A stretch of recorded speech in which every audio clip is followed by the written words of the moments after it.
Hello all, welcome to my channel. ఈరోజు మా అమ్మ చేసే simple and tasty veg pulao రెసిపీని మీతో చూపించాలనుకుంటున్నాను.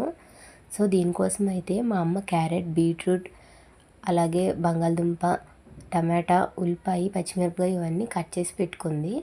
ఫస్ట్ కుక్కర్ని స్టవ్ మీద పెట్టేసి అందులో కాస్త ఆయిల్ ఎంత కావాలంటే అంత ఆయిల్ వేసి బిర్యానీ స్పైసెస్ అన్నీ అందులో వేసింది.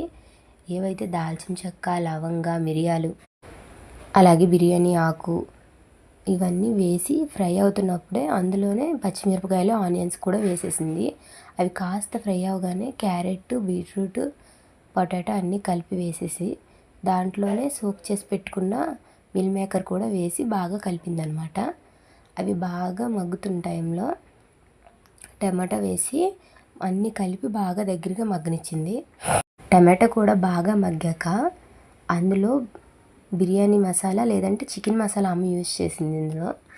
అదే ఎవరెస్ట్ చికెన్ మసాలా అది వేసి అందులోనే కొంచెం సాల్ట్, రుచికి సరిపోయినంత సాల్ట్ వేసి బాగా కలిపి ఆల్రెడీ కడిగి పెట్టుకున్న బియ్యాన్ని అందులో వేసింది.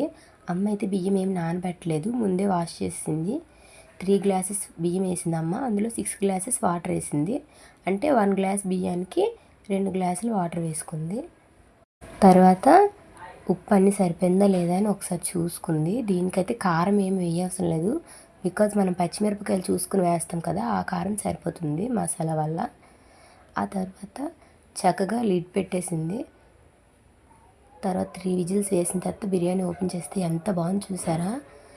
అండ్ ఇది వేరే గిన్నెలోకి బోర్లించుకోవడం వల్ల పొడిగా ఉంటుంది.